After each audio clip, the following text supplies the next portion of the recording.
Hi, everybody. I'm Tommy with Tiller-Hewitt. Before I get too far, I want to let everyone know that I'm live via satellite from a hotel room, as you can see, and my internet is a little bit unreliable. So hopefully I don't lose you, but if I do, Brittany's got the deck pulled up and she's well equipped. But I'm going to turn my camera off just so I conserve all the bandwidth that I can. So thank you, everyone, for joining us. Again, I'm Tommy with Tiller-Hewitt. I think I know most of you on the line based on the list I saw. With me today, though, is my colleague and dear friend, Brittany Lawson. So before joining HCA, where she's now VP of Operations, well on her way to take over the healthcare industry, she served on my team for a couple of years as Manager of Business Development with the Presbyterian Health System in New Mexico. And they are massive, and our business development program there was very robust and statewide. So she's been a part of a great team, helped to build a great team there, and will now be leading her teams of her own. So given the topic of today's webinar, I could not think of a better person to present with, given she is the epitome of liaison to leader. Plus, I knew she would say yes, so I asked her. Thanks, Tommy. I appreciate that. Everybody, just a quick introduction. My name is Brittany Lawson. I'm very happy that Tommy extended this invite my way. I'm excited to speak with you all, and hopefully you gain some interesting insights into building and leading your dream team. Perfect. All right. Good. Next slide. So as I think most of you know us on the line, but for those of you that are new to Tiller-Hewitt, we're a consultancy focused on driving strategic growth and measurable results into healthcare organizations, along with physician retention through a variety of products and engagements. Brittany, are you able to get that slide moved? Yeah, I'm trying to right now. I don't know why it's, oh, there we go. Let's try this again. There we go. All right. So, this is a little bit about our organization. So, we're nationwide in practice scope, and our team is comprised of both healthcare and private sector leadership. So we're never accused of breathing our own exhaust. We have a physician on our team that serves as our physician mentor and coach for some of our physician retention engagements. Several Lean Six Sigma advisors. All of our managers are Lean certified because they lead some of our process improvement activities. And we have a health coach and a Myers-Briggs facilitator, among others. And we pay dues for, are members of several organizations, as you can see below here. So, we speak for, participate in, and I tell you all of that just to tell you that our team eats, sleeps, and breathes this stuff so that we can stay innovative and relevant and valuable to our partner organizations. Next. And, I think most of you have some experience with us in some of these areas, but, for those that don't, we're focused on strategic growth and physician retention. Long and short of all these programs is they serve to drive strategic growth or physician retention in organizations. So from strategy development by way of organizational growth readiness assessments, which we do for hundreds of organizations around the country, overall strategic planning and process improvements, all the way through to growth strategy execution by way of employee network optimization, liaison and business development programs, sales training that we do several times a year around the country, as well as virtually, and a very robust data and analytics platform and PRM solution that's Tracker Plus. I mentioned it briefly, but we have a very robust physician retention program that we call Onboarding Plus that helps to onboard physicians to the community and to our employed enterprises, ramp up their practices, mentor them, plug the family in, overall to retain our top-notch physicians and make sure that they are busy and happy within our organization. On the sales training front, before I move forward, in 2022, we'll have both a virtual and a live in-person training. So we are getting back to live training finally. The virtual trainings will be late spring for those of you that want to get close to a beach and dual purpose a work event with your spring break. We'll be having an on-site Make It Matter as well as leader liaison training in very late March, early April in Sarasota, Florida, either right on or very, very close to the beach. So hopefully you can join us. And for those of you that are in the market for a new PRM, we're holding a group demo next week on the 6th and another in January if you'd like to check it out, or you can reach out and we'll show it to you personally. Next slide. So building your dream team. I'm going to talk today about building a team and about leading a team. Brittany will join in as she has nuggets of information, and then she'll take it over to the end. I'm going to pull this one from my personal experience, building and leading liaison teams over the years. On the line, we have several leaders and several liaisons that I hope and expect are aspiring leaders. So much of this will not be new to some of you, but as they say, repetition strengthens and confirms. So I'm the first to admit that there's more than one way to skin a cat. There's more than one way to build and lead a team. So I can only speak for what's worked for me and what has not worked for me, and hopefully give you all some nuggets of information that will help you learn from the mistakes that I've made and what works rather than make some of them yourself. So first and foremost, start with the strategy, start with the end in mind. So to build a great team for anything, you first need to understand what you're building the team to do. A championship NFL team won't win many NBA basketball games. And I try to think that the same thing and logic holds true when you're building an outreach or a liaison teams. So my advice is to start with that end in mind. Work with organizational leadership to participate in, or at least get your hands on the strat plan and align with where your team and your department fits into that strategy. So what I'm really saying is, what elements of your organization strategy will be your team's responsibility to execute? Are you going to be growth focused, customer service, issue resolution, or physician engagement and satisfaction? Or like many of you on the line and many of our programs, somewhere in the middle of all of it, kind of the chief everything officers. So understanding what our different objectives are and prioritizing them will likely influence the size and the skill set of your team. So once you understand that, build your department's strategic plan. So to do this, in addition to reviewing that organizational strat plan, you're probably going to need to analyze some data. For the purposes of today, let's just presume that your team is to be focused on growth. So you're going to need to analyze some data, not only to develop the strategy, but the size of your team. I'll save the strategy discussion, which is my favorite discussion, for another webinar or time or a follow-up call if anybody'd like to talk. But today I'll focus on using that data to determine the team size. We need to understand from a data perspective where that growth is going to come from, both markets and individual physicians. So you'll need both internal and claims data for that. Also, we need to understand volume, productivity, availability, and access data within your organization. Where are our access points and what do our service areas look like for all those access points? And all of that is to determine how big your service area will be in the service lines that you're focused on, so that you can get closer to answering the question of how many liaisons will I need to target a number of physicians to achieve those goals. So when you answer that, how big will your market be? Where will the growth come from a physician and practice perspective? You will start to develop an understanding for team size. Another word of caution that I've learned the hard way a few times: an undersized team that is spread really thin often looks a lot like an underperforming team. So right-sizing your team and being flexible about that size, both up and down, it will be critical to success. Brittany, anything you'd like to add to that?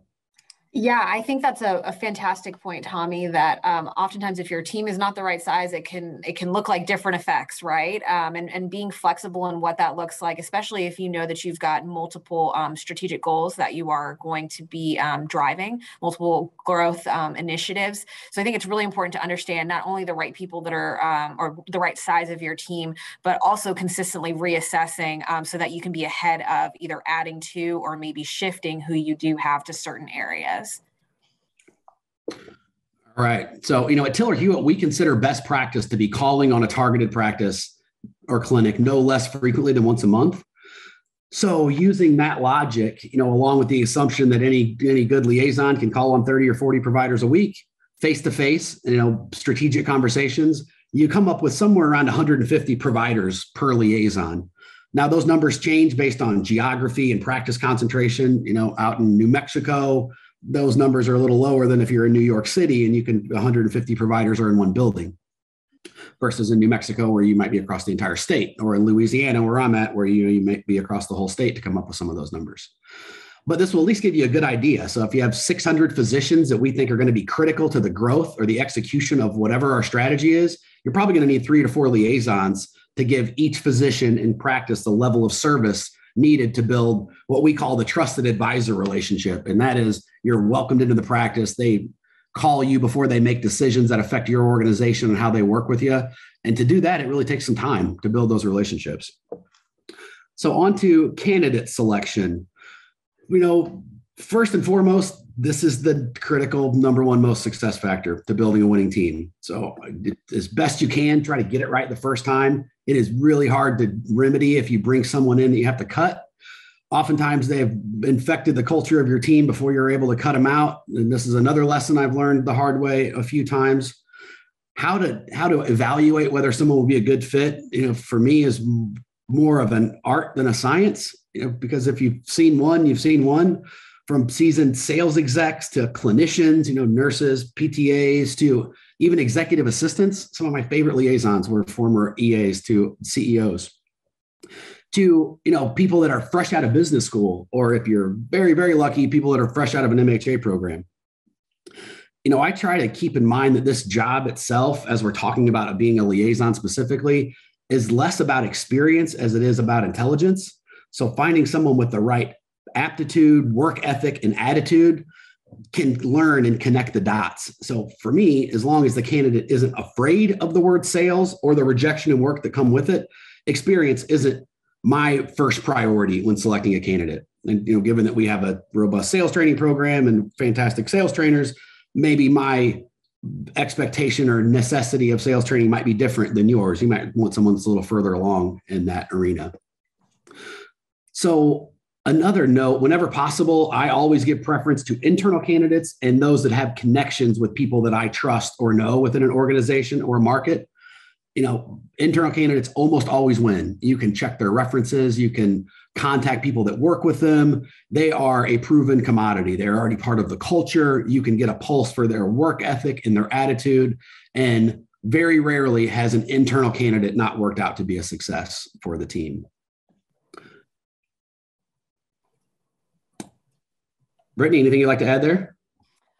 I think that was a great summarization of kind of what to look for with the team. I would also add kind of your point about experience. Really, the connecting the dots piece I think is really helpful. Also making sure that you just have a person who knows how to read the room, right? I think when you can find that person, they can be very dangerous out in the field. And that's probably what you want. We all know that we've got tense situations, whether it's with, getting past that barrier at the front desk, or, finally talking to that physician who's just had all the problems in the world. Really understanding how to read the room and how to connect with those people is going to be crucial. So I think if you can find that right candidate, and more importantly, create an interview experience that will test those things, you'll be more confident in the candidates that you end up with. Great. So, I like to hire people also that I can see myself working with and mentoring personally. Sometimes the best resumes and track records still put people in front of me that I struggle to see myself working with. For me, I try not to force it. So, more often than not, if you do, you'll struggle to connect with the person and you'll do them a disservice because you might struggle to lead them effectively. So, my litmus test sometimes is if I can't see myself being friends with someone I'm interviewing, it can be a bit of a red flag that, I have to dig a little deeper in and bring back and have more interviews. I also like to hire people that are going somewhere.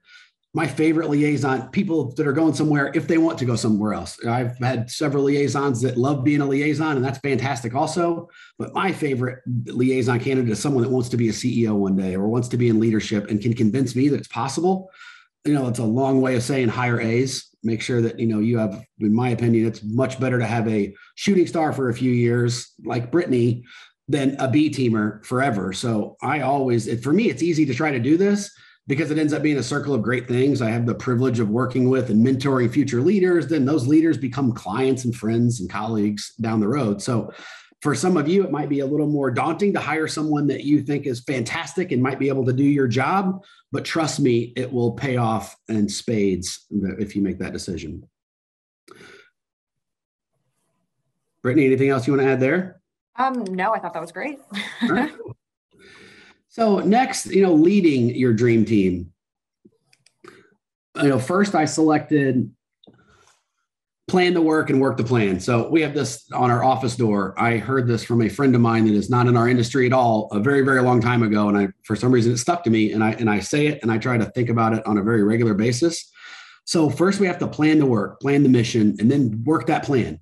All too often, and I am guilty of this myself on such a regular basis, I'm embarrassed to say it. Well, I'll plan the work. I'll create a strategy. I'll do an assessment sometimes and create a comprehensive 40-page assessment report, and it will sit in my briefcase for a month while I'm busy every day with the daily to-dos. Sometimes I even forget to go back to the strategy and make sure that we understand the why. So as best you can, set a vision, create a mission for your team and your department, and include that team in it whenever possible. It will lead to some great buy-in, and then share it and keep sharing it and break every strategy up into a set of actionable goals and items with timelines and revisit it often. Everyone, not only within your department or your team, but mostly within your team, but even those that your team interacts with, they need to understand the goals, and they need to understand the steps necessary to achieve them. And most importantly, for your own team, be held accountable for, the execution. And this will, help you to be able to lead your team rather than manage them, which I think is a very important distinction that I'll talk about in just a second. Yeah, Tommy, just to jump in there, I think you're absolutely right on point with that. I can tell you with some of my teams, what we did was actually we came up with our mission and to a certain extent some of our values together, and that helped really guide a lot of what we did and really took away really the need to have some maybe more difficult conversations, because we could ask each other, are we operating and are we going through our day thinking about our mission and our values?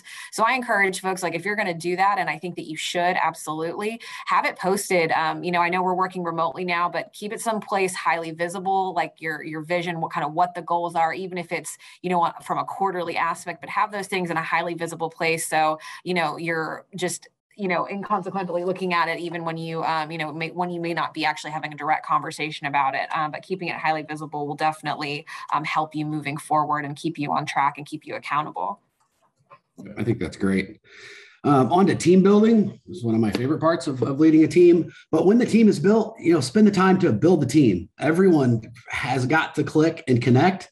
Now, does everyone have to be best friends? No, but if you've done your job effectively and you've picked a team that meshes and gels well together, it oftentimes can happen. So does it have to be manufactured? Initially, yes, it does. You as a team leader will need to organize events, get to know everyone's family, facilitate the creation of friendships. And I like to think about it and say it. So it's worth the time. The loyalty that, if you can help kickstart a friendship in a solid team, the loyalty between those members of a team will keep the team together when things get tough.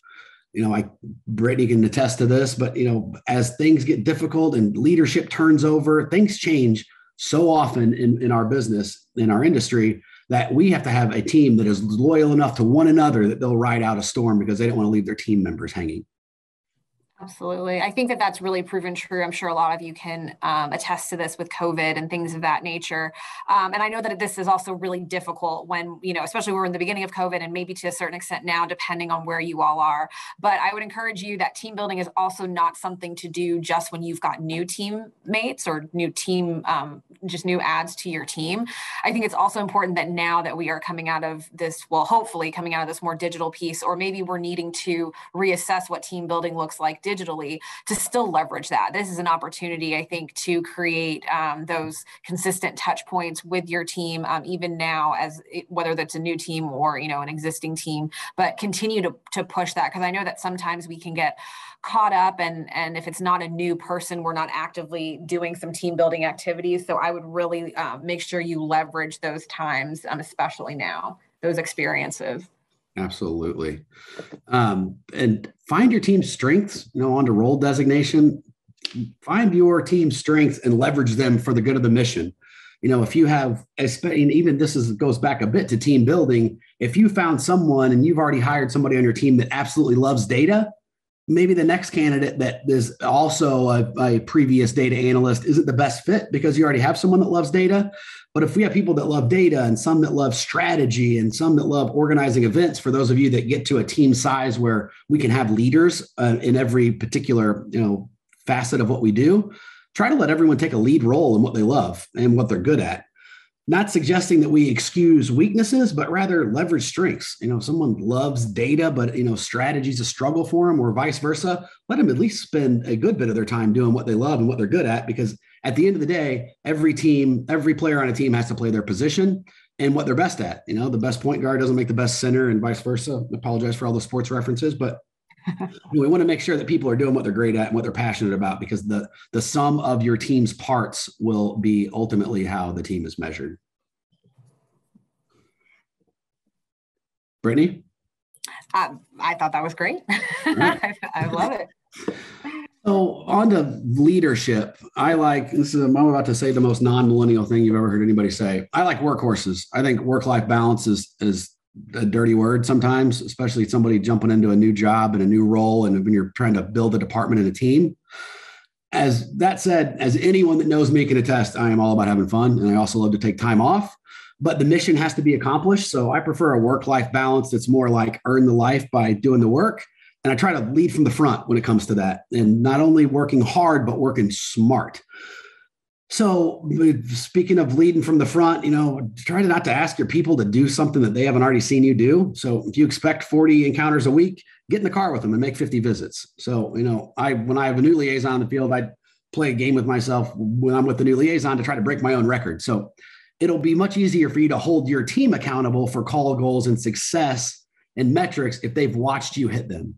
And if they've watched you hit your goals with a day or two to spare, so you can show them how to get the job done and have a balance, even better. And, to that end, if you don't tolerate tardiness, don't be late. If you don't tolerate missed deadlines, deliver for your team. Just the basics, which, if you don't like excuses, don't make them. It's so simple, but it gets hard at times not to over delegate when you're spread thin. If you're a working leader or working manager, as I expect many of you are, with your own set of responsibilities.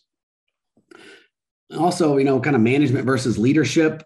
I try my best not to micromanage. If I have the right person, I try to let them do their thing. If you've done your job and you've set goals and strategy and you're routinely checking in on the progress, on the outcomes, I try to always have faith that the team will come through doing the work to create the outcomes.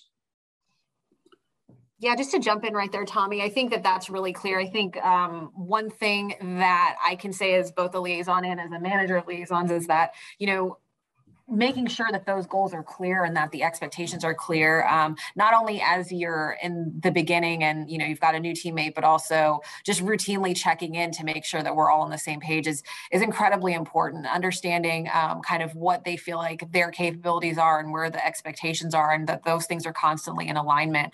I think especially as we're teeter-tottering consistently between digital outreach and in person and things of that nature, it's really important that we're consistently driving home those expectations and the work that we're trying to accomplish, and making sure that really the inputs match the outputs, right? Like if we know what our goals are we inputting the right things to get us there?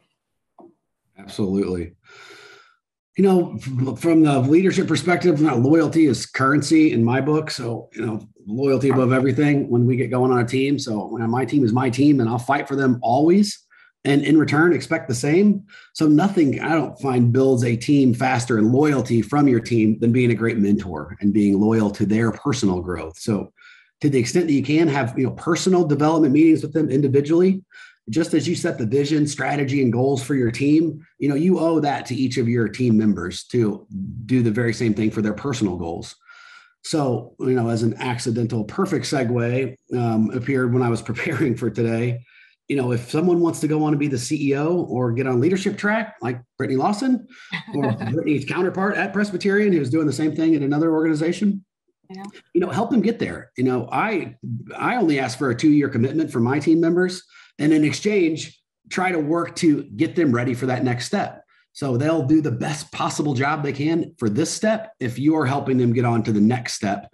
And more often than not, if they're not loyal, they're going to be looking anyway. So it's best that they're looking with your blessing and they're also getting the job done.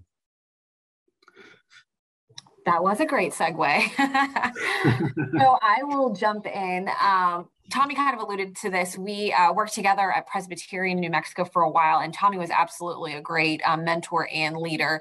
And I'm happy to say I learned a lot of this from him. So just thinking about next steps as you're just, maybe thinking about what that might look like for you, I think these are some things that really have resonated with me, especially in my new role here as a Vice President of Operations. First things first, we kind of touched on this, but understanding your unique contribution.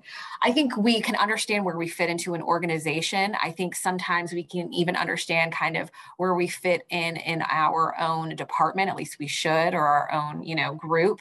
But I think it's also really important to understand maybe some of the salient things that you're bringing to the conversation. Understanding your strengths was a really key point that Tommy was talking about, and knowing how you leverage that and really leaning into it. I think that's incredibly important, because in each new role that you take, whether it's a new project or actually a new, step role, whatever that looks like for you, you've got to bring something special to the table, right? And understanding what that is. And it's going to be an intangible, and you've got to make sure that you're clear on that. You kind of mention it sometimes in your elevator pitch, maybe, but making sure that you're really clear on that and you lean into it, and that you're constantly able to show that and describe that to other folks, I think is really important.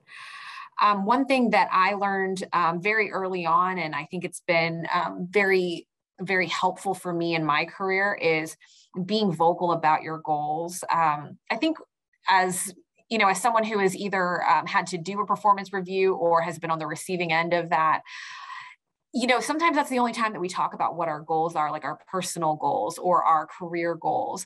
And I feel like that is a missed opportunity. I think that we should be having those conversations more frequently internally, and, to reassess kind of where we're going or where we feel like we're going, but also with our own teams, right? To see, hey, do we have people on our teams who have goals that we didn't realize they have, personal things that they're trying to achieve, or career things that they're trying to achieve, that we can start to, leverage. We touch so many different stakeholders as liaisons. It's really a unique opportunity to even expand that reach a little bit, and possibly even get some more feedback. I think a lot about, if you're not very clear about what you want, you won't get it. Closed mouths don't get fed is a very common statement. So I think that that's very important, because it also helps structure the work and how your manager or your boss can best support you, and oftentimes how your team can best support you to that next goal. Absolutely. That kind of leads me into my next point of stretching outside your comfort zone. I cannot echo this enough, and I know you all realize this. Being a physician liaison, I think you have just such a unique opportunity to touch so many different parts of healthcare. And I cannot say enough how impactful that is, and how unique it is to have that perspective of the provider, the front office staff, the patient. It's such an amazing opportunity. And I think with that comes these opportunities to stretch outside of your comfort zone. I know for me personally, taking projects or undergoing projects that I didn't think I had any business kind of jumping in on, but was just interested to learn, really provided some feedback for me to understand my role a bit better, but also to be able to leverage some additional knowledge, right? So I think of things like, housekeeping in a hospital, like EVS, or, food and nutrition, kind of understanding what some of these end user experiences are like, or even, in some cases especially when COVID was at its peak, some of us even jumped in on, COVID staffing, and really understanding what that dynamic looks like, and being able to speak to that. I think it will broaden your horizons, not only as a liaison, but as just a part of the healthcare community. And you get to tell another story now when you're out in the field, and really, leveraging that knowledge, and people now have an additional light or lens to look at you through, because they know that you're, also looking at a whole experience for either the patient or the provider. So I think that is something to always take advantage of, taking projects or roles outside of your comfort zone. The last thing I want to mention is always close the loop. We know we talk about feedback and closing the loop all the time.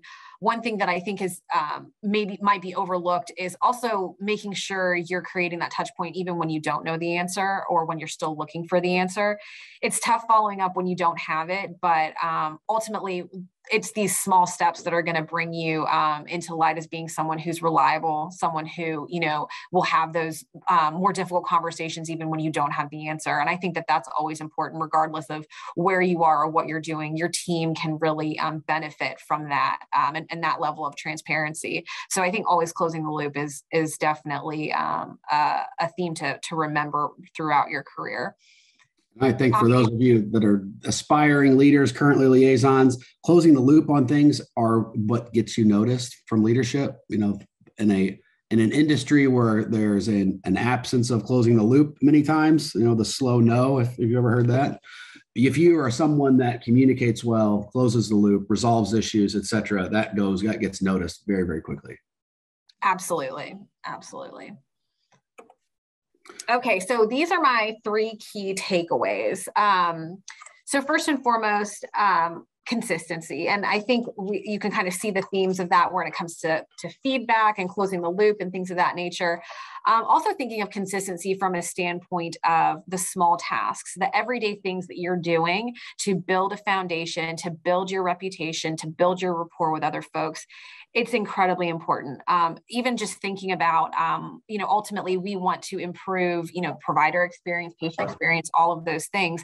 And those are all small steps. It's small things that you're changing, creating, moving each day to be consistent and to create that experience. Ultimately, these things are not one big decision. It's daily decisions. And more importantly, if you're doing these small things right, that means when the big project comes your way, you're going to know how to execute because you would have built that foundation. So keeping that in mind, I think is really important. That consistency is going to drive a lot of your bigger projects and really make sure that you're executing appropriately. Second thing is communication. I know that we all talk about communication all the time. We've had to utilize various methods of communication over the last almost 2 years now, and probably have, kind of avoided some pitfalls in some ways and probably dove right into some. With that being said, I think what we also forget is that communication is only works if it's effective, right? So I would encourage you to think about how are you gauging the effectiveness of your communication. I know for me, oftentimes it means, if I'm doing, whether it's a leadership meeting or a director meeting or something of that nature, I'm following up in the next few days and I'm asking specific questions to see, was the message I wanted actually what landed? And, is there a different way I can communicate? I think those things are really important because the consistency is great, but it doesn't help if you're not actually landing the message that you want is not actually landing with the folks who are supposed to hear it. So making sure that that you're always gauging that in some way and find out what that looks like in different avenues. That will be very, very important as well. You want to make sure different groups that you're able to curtail that message appropriately. And then lastly, coaching versus grace. We're in a position where we're constantly reassessing how we're performing and best ways to perform. Sometimes that means with less staffing. Sometimes that means with less resources. It can mean a lot of different things. And I think understanding where we are and some of the constraints that we have, knowing when to step in for a coaching moment versus knowing when to provide some grace. I think that is appropriate for yourself as you're thinking through, your own career. It's also important for those, if you are a manager or if you're working just amongst your peers, knowing when to step in as a coaching moment versus grace, and really understanding, I would say, how to insulate your team so that it is a safe space for them so that we can have those conversations about coaching and grace and things of that nature, and making sure you can point those things out early. So those would be my key takeaways. Tommy, do you have anything you want to add to that? No, I think that was absolutely perfect. All right, great. Do we have any questions? Yes, we have a few questions. The first one is, what is the best way to determine the best team size? Well, I think it's kind of more of an art than a science. So first, as I said, determine the number of physicians that your team will be calling on and potentially any other responsibilities that they'll have outside of their liaison responsibilities, if they need to be on committees or if they'll be leading other initiatives. And then just back into how many physicians each liaison can handle for the strategy, taking into account geography. If you have some destination type services where your liaisons might be out into the region, they're probably not going to be able to walk into 30 practices a week. But if you're in a metropolitan area or you're close to the hospital, that's a pretty easy call goal. So I'd always let the data drive, let the data tell you the story. So analyze that data and back into the number of liaisons necessary to execute the strategy. And just to tag on to that, I mean, I think, Tommy, I think we worked really well on some of those things, especially when we were covering the entire state of New Mexico. You know, you kind of leverage teammates a little bit differently depending on what that their market was going to look like versus, you know, the amount of calls they needed to complete. So I think that definitely letting the data drive is hugely important, especially to create some feedback in terms of, hey, is this working or is this not working, right? Like you got to establish a baseline. And then from there, you can make adjustments. So I think you're right on point. And sometimes you tailor it even a little further. And I'm just thinking of a current client here. You know, if you have somebody that loves data and they, you know, raise their hand to be the data analyst and they're fantastic at it, and you have someone that loves to be in front of physicians, but just does not care for the data, it's not their sweet spot, they're not that great at it, maybe you alter call goals a little bit where, you know, someone that's doing a little extra on the analyst end makes a few less calls a week. And the person that gets the data spoon fed to them is out in the field a little bit more. So I think you can be flexible with you know, how you get things done, you know, just be firm with the goals. Okay. The next question is, what is the most critical factor in building a team? I'll let Brittany take this one first before I was like, can I get a second to think? The most critical factor in building a team. So I would say it is definitely how the team gets along. And I don't necessarily mean, oh, are they all best friends? I really mean like how they're communicating and problem solving. And I think that's why we talk a lot about, you know, some of the more intangible things that you kind of notice through your interview process. I will say me personally, and I'm sure, I know Tommy can definitely attest to this because we've went through some of these interview processes together.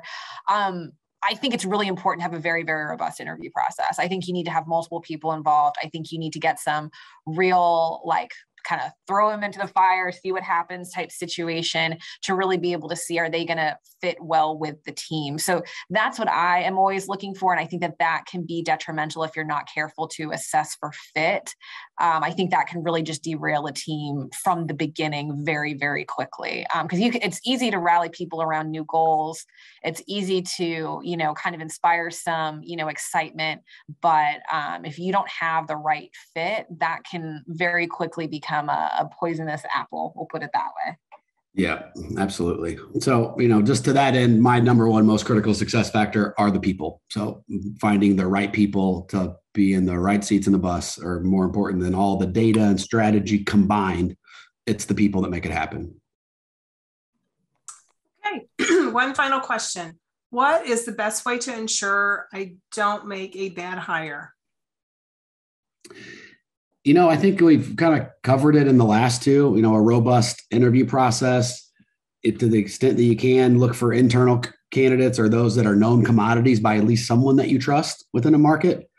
And that letting the team participate in the interview process as well, and making it robust enough where you get a good idea for not only someone's attitude, but their aptitude for, you know, for issue resolution, for outreach, for sales, et cetera. So, you know, just make sure that interview process is very robust.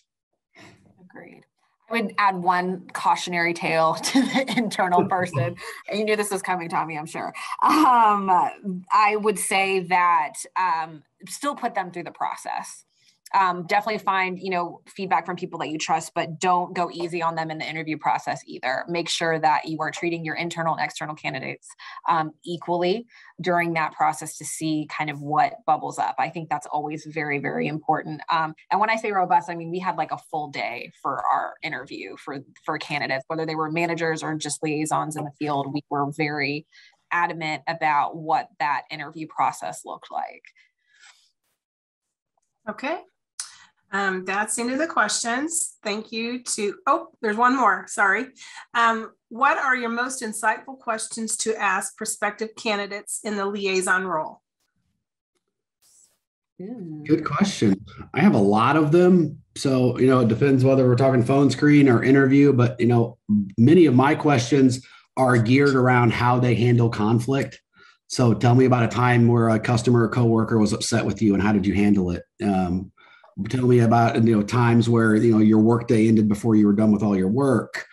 The most difficult professional decision you've had to make. So I like to get deep into how people handle issues and then put some scenario questions together to see how they would handle issues in this role. Tell me what you do if Dr. Tiller has a problem with your surgery department or with referring to radiology, and see how people think on the fly. Again, back to that intelligence and aptitude. Those are very insightful for me. I love those, and I echo that sentiment. Definitely trying to see how they handle tough feedback and how they deliver crucial conversations and things where we can't deliver. I think that's really important. On the flip side, I definitely ask questions about what they do for fun. I know that seems kind of silly, but if you're not unplugging, then I don't really know if you're going to be able to, to crank it up when I need you to, because I need to know that you can unplug, to know that you can also really plug in. So that's one thing for me. I can also say, especially if I know I'm going to be this person's boss or someone who they, directly report to in some way, shape, or form, I'm asking what keeps them motivated, what keeps them fulfilled, what did they expect in terms of, just feeling complete in their role. I think that's really important too, because you need to know what things to kind of amp up and put pressure on to drive people in the right path. So those are questions I ask. Absolutely. I also always want to know what truly interests this candidate about the position. Is it that they need a job? Is it that it's they saw it was a level up from their current role within the organization, or they have an answer that shows you that they're passionate about it, and a good why? A couple other questions I asked. I just pulled up some resume or some interview templates, so I got some new material. Tell me about a time you knew you were right, but you still had to follow directions or guidelines to the contrary. I absolutely love that one because it happens a lot in the world as a liaison. You just know for sure that something that's going on with the director of this department or that department or this clinic is incorrect, but you've got to still follow the directions. You still have to navigate within those guidelines. And I also ask, and this is, you'll read that this is a terrible interview question. I asked somebody to tell me their greatest weakness, not because I really want it per se. I like people that give me a real weakness, whatever it is. Maybe I'm not a strong writer, I'm not a strong analyst, or whatever the issue, whatever the weakness is, rather than, a leveraged strength, as, people that prep for interviews say, my biggest weakness is that I care too much, or it's that I work too late in the day. My family gets mad at me. But I like to hear a real weakness, something that they're not strong in. I agree. I think it's really important to know how transparent your candidate's going to be with you, because ultimately that'll hopefully also show up, when you hire them. I think that's important to know.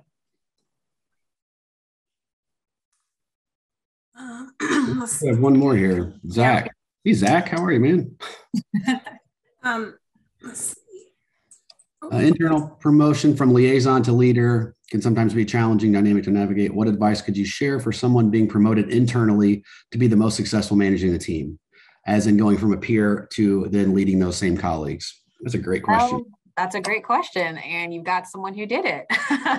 So I'll jump in there. I think what's really important is that you make sure you establish that kind of break from peer to manager. I know for me personally, it was having one-on-ones with each person that I was inheriting as my, as now my direct reports, and having those conversations almost, I don't want to call it a peer review, but really having those conversations to level set and say, hey, look, so we're moving in this new direction now. What are some things that you hope to achieve, in your current role, and what are some personal goals you want to work on? I kind of make it almost a goal setting exercise to show hey, I'm trying to, now that we're in these kind of new roles, or I'm in a new role, how are we creating, a different relationship or a new part to our relationship? So I'd say I definitely started there. Great answer. Just to expand on that, I think the leading from the front is even more critical for those internal candidates that become leaders. It's difficult sometimes for your colleagues to see you step into a leadership role, but if they also still see you being the hardest worker in the room, it will be difficult for much time to pass before they're on board with you being the leader, because you're leading them effectively. And if you also then begin to mentor them personally and help them get to their next level, I think everyone can win. And it can be great because you know exactly what it was like to be them, which some leaders that have never been in the shoes of those that they lead struggle to effectively lead them. So the fact that you feel all of their pain and you know exactly everything they've gone through will let you be a more powerful leader. And hopefully your team will recognize that. Okay, that looks like the last of the questions. Thank you to Brittany and Tommy for today's presentation. It was really great. Thank you for participating in the webinar today. We hope you enjoyed our session.